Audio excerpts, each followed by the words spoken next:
কি দেখার পর আমার এরকম রিয়াকশন, চলো জেনে নেওয়া যাক। হাই, আমি প্রীতি। আজকে আমাদের কাশ্মীর ট্রিপের ডে 3। আজকের ডেস্টিনেশন ছিল পেহেলগাঁও। সকাল সকাল আমরা বেরিয়ে পড়েছিলাম পেহেলগাঁওয়ের উদ্দেশ্যে।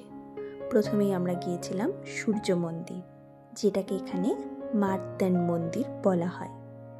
মন্দিরের প্রবেশদ্বারে ঢুকতে আমাদের প্রথম নজর গেল একটা ছোট্ট পুকুরের দিকে। জলটা এত পরিষ্কার যে একদম নিচে পাথর অব্দি দেখা যাচ্ছিল। আর একটু কাছে যেতে নজর এলো ওই যে মাছগুলোর দিকে। এখানে মনে করা হয় এই মাছগুলো ভগবানেরই কোনো অংশ। আমরা সেখানে ওদের জন্য কিছু খাবার নিয়েছিলাম, আর এখানে সেগুলোই আমরা দিচ্ছিলাম। মন্দিরের ভেতরে সূর্য দেবতা ছাড়াও আমরা অনেক দেবদেবীর দর্শন পেয়েছিলাম। এখানে ভগবান শিব পার্বতী, রাম লক্ষ্মণ ও সীতা মায়ের, আর ছিল শিবলিঙ্গ। এত শান্তিপূর্ণ একটা জায়গা, এখান থেকে আমাদের যেতে মনই চাইছিল না।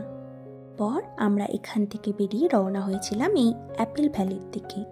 সত্যি বলতে প্রথমবার কাছ থেকে একসাথে এত আপেল দেখে বিশ্বাসই হচ্ছিল না যেগুলো আদৌ সত্যি।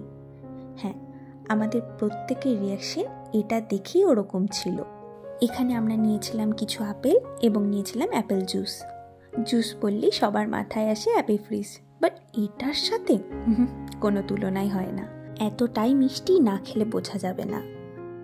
আর এই যে আমার বাবাও পারতে শুরু করে দিয়েছিল। এরপর আমরা এখান থেকে বেরিয়ে দাঁড়িয়েছিলাম লিডার নদীর ধারে। এটাই সেই লিডার নদী। এই জায়গাটা কোনো ওয়ালপেপারের থেকে কম, তোমরাই বলো তো।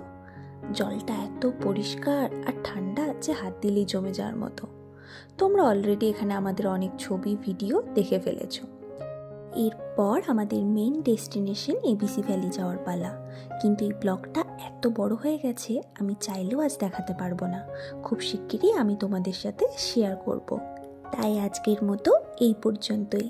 টাটা।